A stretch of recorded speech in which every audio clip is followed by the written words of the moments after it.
Thanks very much, Tony, and a real big thank you for inviting me to speak here. Forest and Bird has always been one of my favourite organisations, and the people that I've worked with from Forest and Bird, particularly Karen and Katrina and Kevin, I've really enjoyed working with them, so well done to you guys. So I was asked to speak on lessons learnt from the Hauraki Golf process, but the process isn't finished, so it's a bit hard to kind of know where those lessons will lie. But I'm going to offer some reflections at the end of this talk, but I'm going to start off just setting some context about what marine spatial planning is, and then I'm going to give you a bit of the backstory about why it was necessary to do something in the Gulf.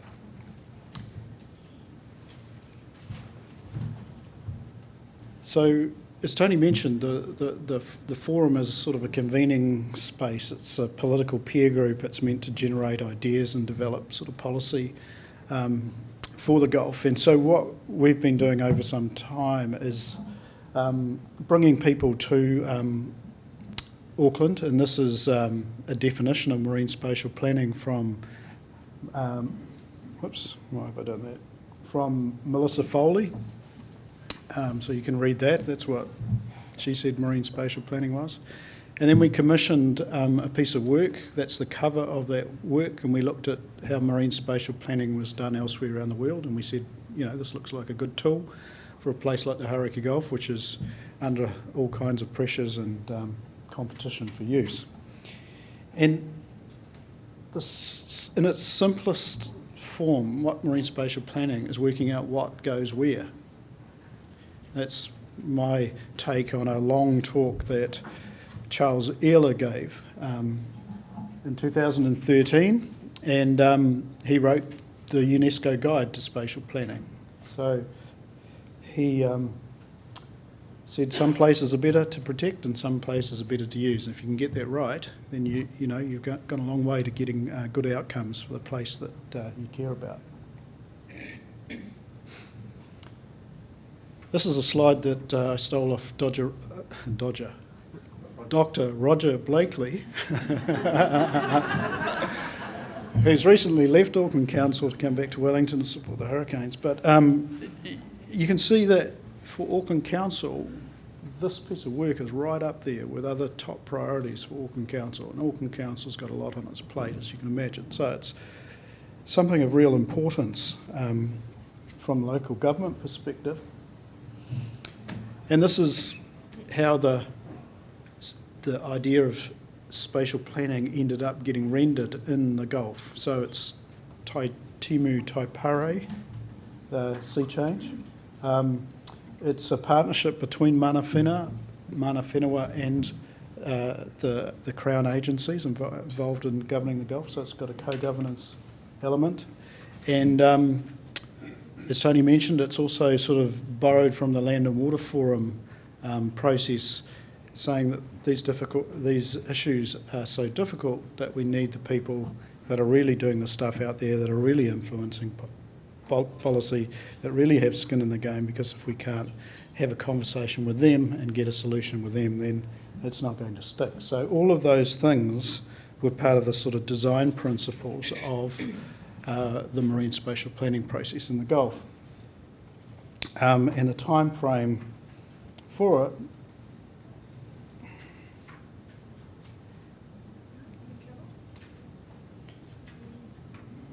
could you just flick that on?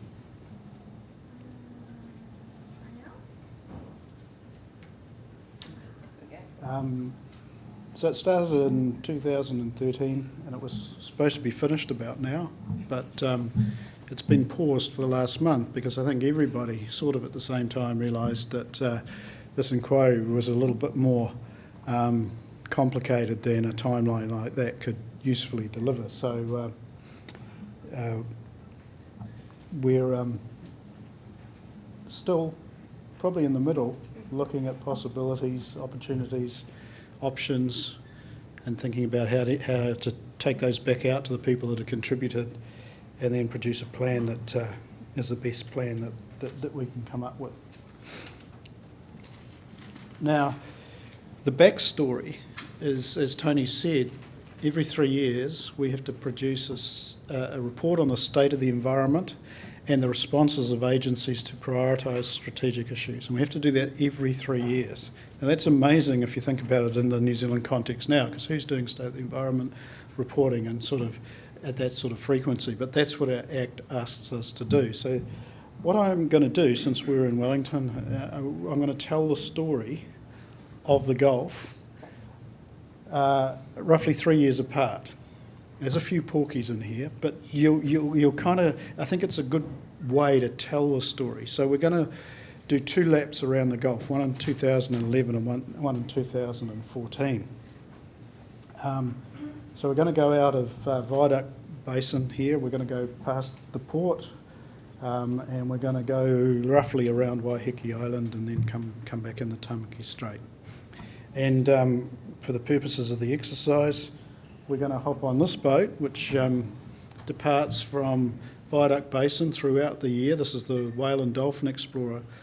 Throughout the year on all their trips, they have a 90% success rate with seeing dolphins and a 75% success rate seeing whales, which is pretty amazing for, you know, a boat out of Auckland. And guess what? It's our lucky day. There's one. And so this is a Bruder's whale. This is a big baleen whale. And they don't just migrate through the Hauraki Gulf. They actually live there and breed there. And there's about 50, at least 50 resident whales, and probably part of a larger population, up to 200 whales.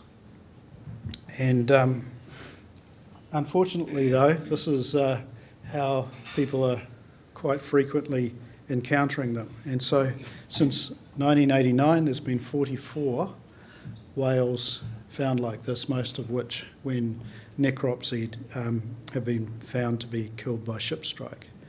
And only a small number of ship-struck whales are probably found, most of them sink. So what we're doing is we are losing, you know, the biggest animal of the Gulf much faster than it can reproduce itself. In 2011, when we were on our boat and we're heading out into the middle of the Gulf, here's a couple of birds that we might see. The New Zealand storm petrel, and I hope I'm not stealing Chris's thunder here, but that bird's turned up again in the Gulf in the last decade, and it was thought to be extinct for 100 years. But here it is, it's been seen. We don't know where it's breeding in 2011, but Chris Gaskin is on the case. The other bird there is a black petrel, and it only breeds now on, mainly on Great Barrier actually. There's a smaller colony on Little Barrier. One's bred all around the North Island of New Zealand. And we've recently found out in 2011, if you extrapolate the bycatch of these birds from the longline fisheries in the Gulf, it's been caught 14 times faster than the population can sustain losses. So another iconic species of the Gulf is well on its way out. And so we're right around the back of Waiheke Island now, around that yellow dot there, and we might just see a NIWA vessel, which is measuring water quality. And in the 2011 report, we said that the amount of nitrogen entering the Firth from the rivers of the Hauraki Plains, the most intensively dairy farmed part of New Zealand, is equivalent to 32 truckloads of urea fertiliser every week, and is increasing at 1% a year. And there's a sense that the Gulf's starting to wheeze a bit under that sort of load of nitrogen. We're going to pass Rotorua Island, which is a drying out place, was until recently a drying out place for alcoholics, and we're going to come back in the Tamaki Strait, and we're going to pass over areas of the seafloor that were once carpeted in green-lit mussels. and I say carpets, not the type that grow on rocks, but they just matted together with their bisel threads on the soft sediments and created this incredibly diverse habitat type, and filtered the water to the extent they could probably filter the water of the Firth of Thames in a day. And all of those beds were totally dredged out through the first half of last century, and then the last bits were poached. So the tiny remnants left would take 2 years to filter the water of the Firth. So we've lost basically the dominant habitat type of the Firth. As we get in closer, those muds will contain heavy metal residues from urban environments that have passed threshold levels which start to affect marine organisms. And when we get in and we tie up, we'll see a trawl net like that. Now, bottom trawling still accounts for 30 to 40% of the snapper caught in the Gulf. And over 3 years, there's 12,450 trawl sets. So anything, you can imagine anything that is emergent on the bottom doesn't last long under that sort of pressure. And if we look at the stock of snapper, but this would hold true for other species, crayfish, or anything we like to eat for that matter, is we've seen this incredible historic drop in biomass before the quota management system came in the late 80s. It got down to 10% of original biomass, and it's worked its way up now to about 20, but it's flatlined. And the target level where you can maximise yield and get a better ecology is twice that, but there's no way that we've worked out how to get that curve up to that preferred site. And those bottom images just show the intensity of fishing everywhere by one way or the other. So this is the new normal, except for 6 tiny marine reserves where, like Lee and Hahei, Tawharanui, where you've managed to, you can just see a glimpse of what it was once like. So that was the conclusion of that piece of work that we did in 2011. And this is an often quoted part of that report. And this is how the Herald reported it. And some of my colleagues in agencies asked me to apologise for being responsible for creating this report. And I said, look, the only facts that are wrong in that report make it look better than it actually is.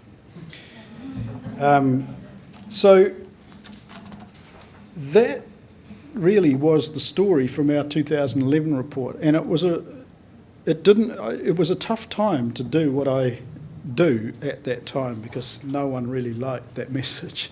But it's a narrative that's stuck, and it's incredibly important that we have that narrative, that we understand where we are now relative to the past. Otherwise you get into, the new normal and sliding baselines and things like that. So I just wanted to have a pause there, but in 2014 we had to do it again, had to produce another report. So again, a little bit of spin in this, but let's just do it anyway. So we'll go back around the Gulf in 2014, past the ports of Auckland again, which imports half New Zealand's imports, exports, quarter of New Zealand's exports, pretty busy port. And we're going to find Rochelle Constantine, which is fortunate because she can't be with us, and I'm going to use a few of her slides. Just fortunate that here she is. She's in that boat, and she's about to tag the Bruder's whales that we heard about before. So this work is really important. So Rochelle's been out there since that time. She's managed to get these D-tags onto the backs of the whales, and so she can start to understand what their behaviour is like, and at the same time share that information with the shipping and port people, so that it's there's a feedback loop, and so they can learn as she finds out what's going on. And what she found, and it's a shame she can't be here because she's a wonderful speaker, but she's got this way of, what her plots from these DTAGs showed is the whales sort of, they're at the surface and they do this steep dive down, and I can't remember whether they turn left or whether they turn right, and then they kind of snap and they grab a mouthful of krill or a small fish, and they just sort of just float back up with a belly full of, or a mouth, well, I guess it's a mouthful because they're straining it through the baleen plates, and then they just sort of arrive at the surface again. But they spend 91% of their time in the depth of the draft of these ships that are constantly plying the Gulf. So that's not very convenient.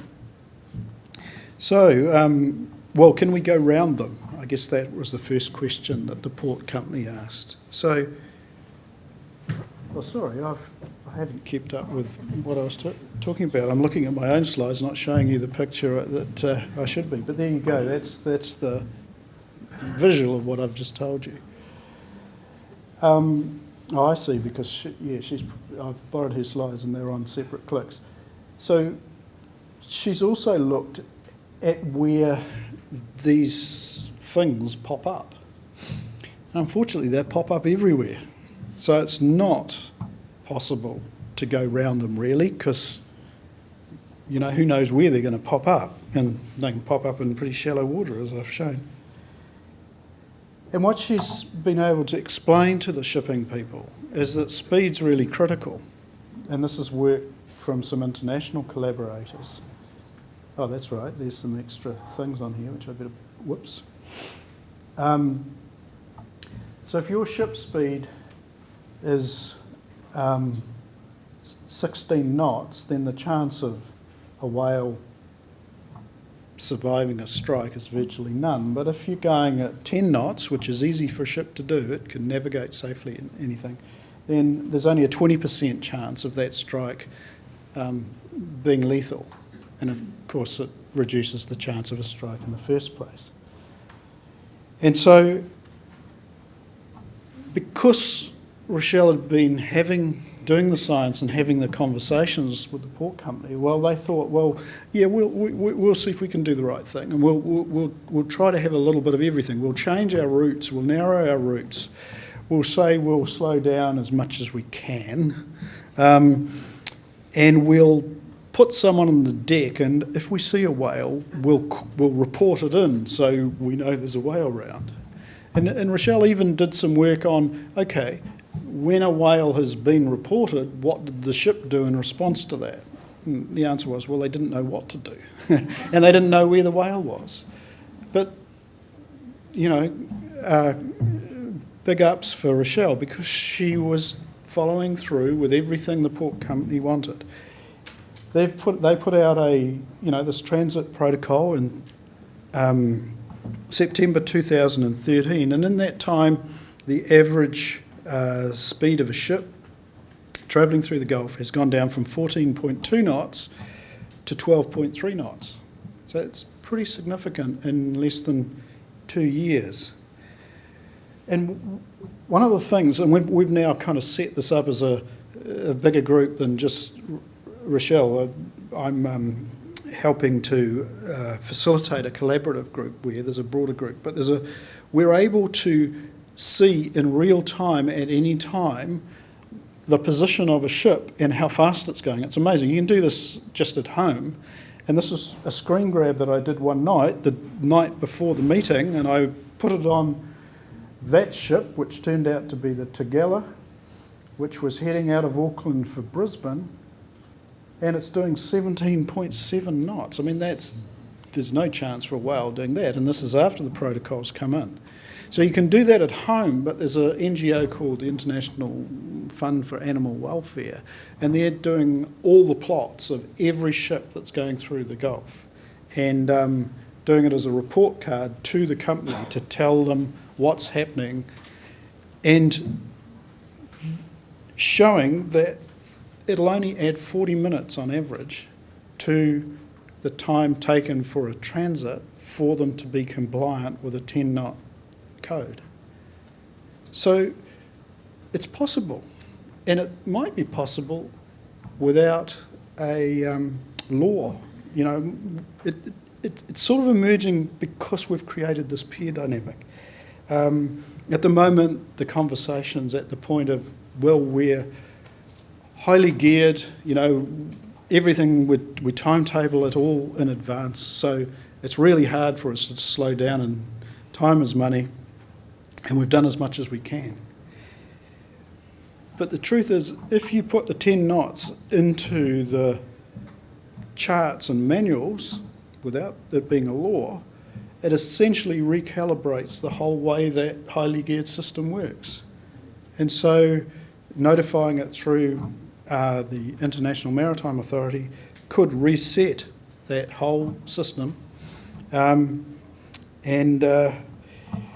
we may well get there, and that might just be a couple more conversations away.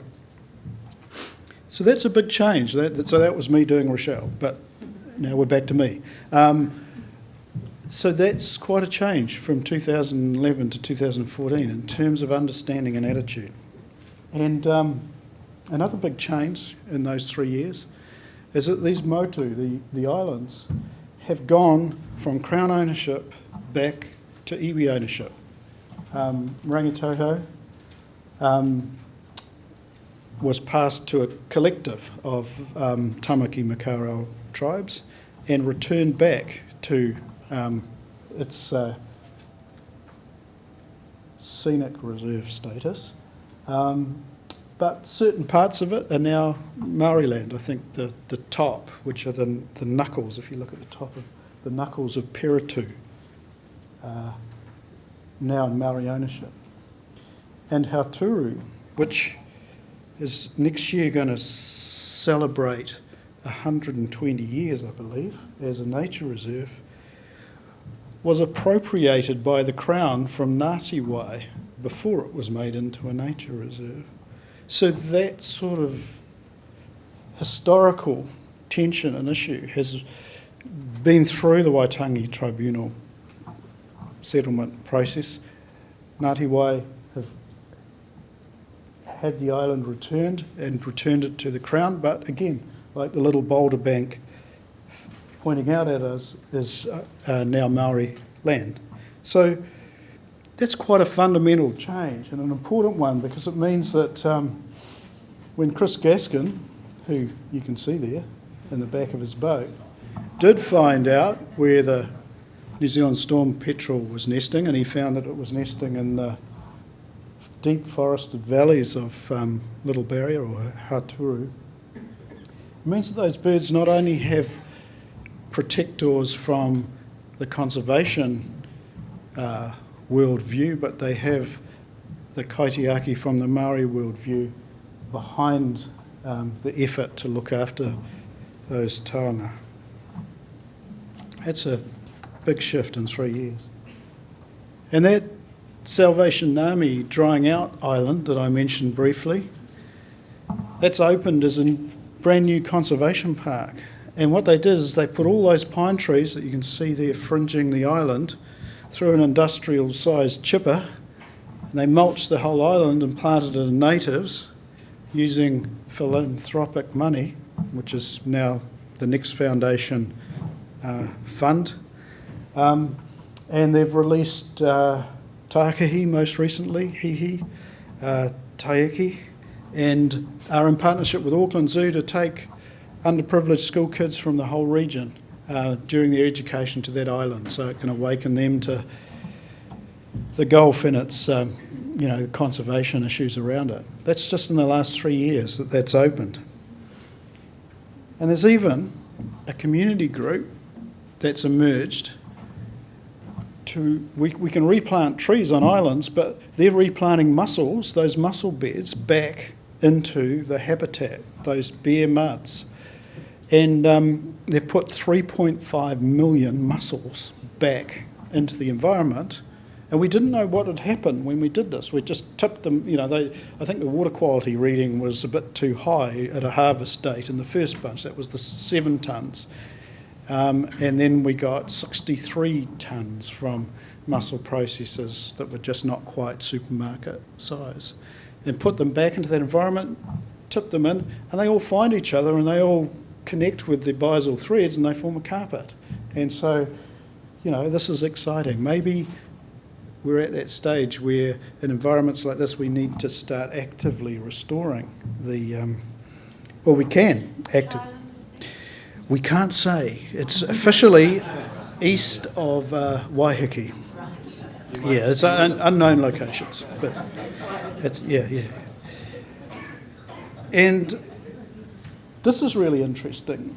In the last 3 years, all the skippers on the 55 long-lining boats that operate in the Gulf have done Seabird Smart training with some really clever trainers, coordinated by Southern Seabird Solutions Trust. And so you've got skippers like this guy out of Whitianga, Adam Clow, and quite a growing number of them. They go up to the colony and they work with the scientists to get the chicks or the eggs out of the burrows and hold the birds and learn all about it. And they go back to their boats and they're absolutely the biggest champions for black petrels. And they've got vessel management plans, and again, in a collaborative group process, working with these fishers, they're absolutely into it. Soon, there'll be a real transparency around fishing around seabirds in the Gulf. And I just wonder how far that can go. If you can establish those relationships, how might you fish the Gulf differently, recognising that huge community that empathise with it and the market potential of a marine park caught fish? How big could this get if you create the conversations with the people that use the place? And that's what's happening. Now, this is an interesting one because the State of the Gulf report,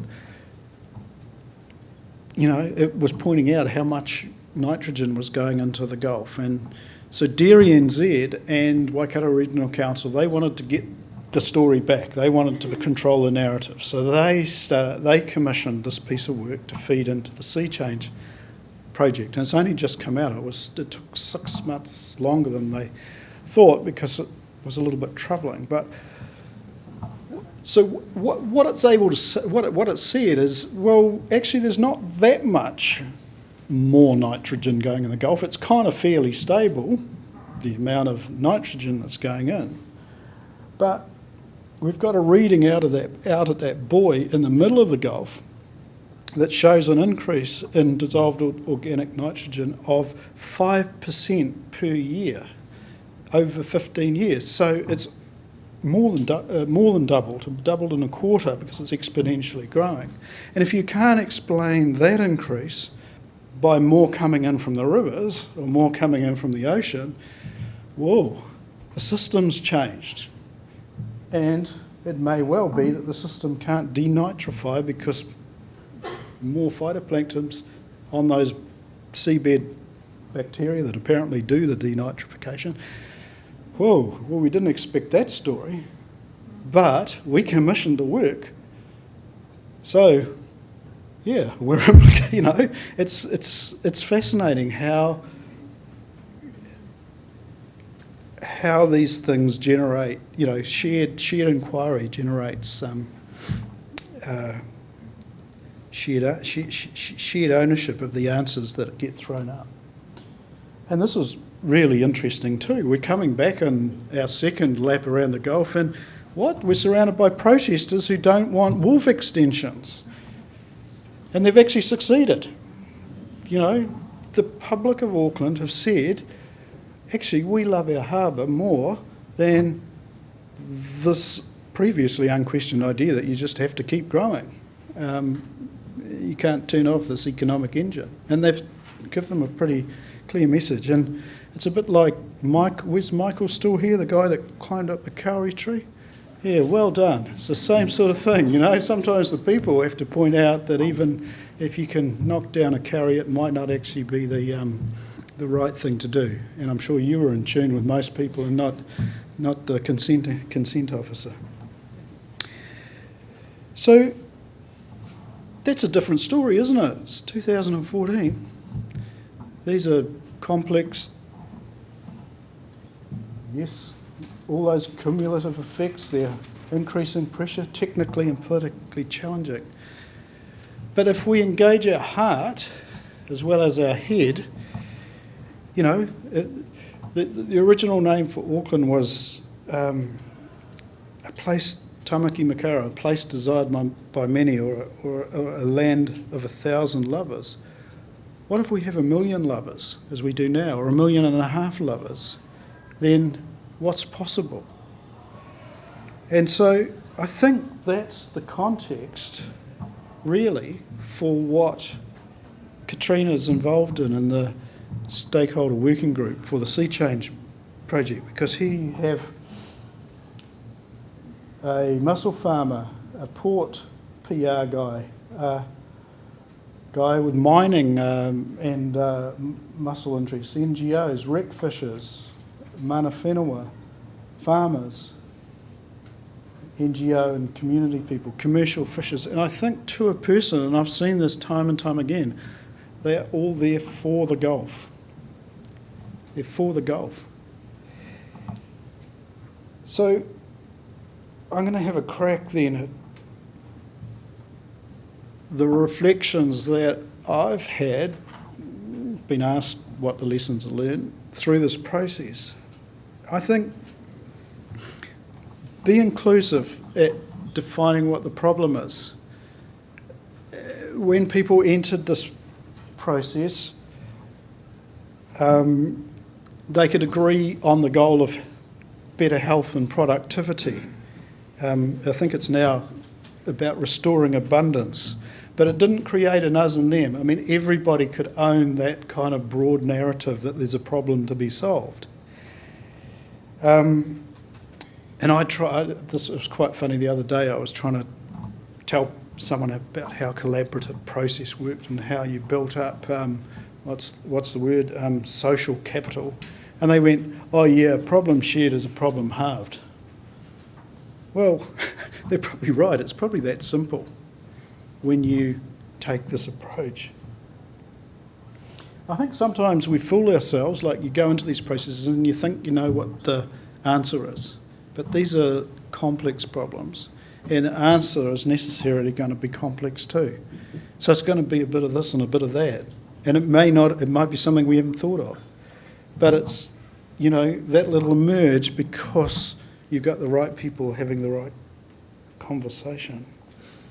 I think the thing that perhaps was a surprise to me and other people who were observing the process is for the mana whenua representatives, they said, yeah, sure, we're committed to this. We're going to try to do this in a couple of years, like you've said. But to be honest, we've been working on this for 175 years, you know. That's our investment in this. This is why, if we get this right, it'll be really, really important. We've got this kind of historical moment at the moment, happening at the moment, with settlement of treaty claims, and, you know, we're understanding our history better. And so if we get this right, then this could be really special. And it's okay to make it up as you go. People wanted to put this through project management systems, and they wanted to assess risk, and they wanted to be guaranteed it would work before they put the funding in. Well, it's okay to make it up as you go along because no one's done it before. That's, you know, and I think sometimes we don't let ourselves really think what could be because we're so safe. Now, I'm not thinking of Kay's talk this morning when I think that thought. And Auckland is not Fiordland or Kaikoura or Wellington. You know, people, you know, sure, they did it in 7 years in Kaikoura, or they did it in Fiordland where no one lives. But this is Auckland. This Auckland apparently has to build 3 Christchurches before 2040 just to keep up. On any given week, no, on some weekends, there are 1,859 recreational fishing boats fishing the Hauraki Gulf. You know, this is Auckland. Auckland's got to work out how to make Auckland work in many domains, but this is the same. And I was really encouraged by this. This was from a senior official who I didn't expect to say this. She said, "Give us the whole package. Just do it. Innovate. Give us the whole package. Because if you give us if you give it to us in bits, we'll revert to type and we'll say, no, you can't do that. No, we do fisheries management like this. You can't do that. But give us the whole package, and then maybe we can sell it back to our peers, up to the minister, and we can have something really different here." And I think with this pause too, the agencies are saying, stick in the room. This is hard. We know it's hard. We know, I don't know how many volunteer hours you've put in, Katrina, but stay in the room. Stay in the room, work it out, innovate, and then go back to your constituencies, the people who said you were their representative, and test it, bring it back. And then, so we can get the best we can out of this. So it's too early to say what the lessons are learned, but watch this space. I think it's a really, really interesting experiment, and so it should be. Thank you.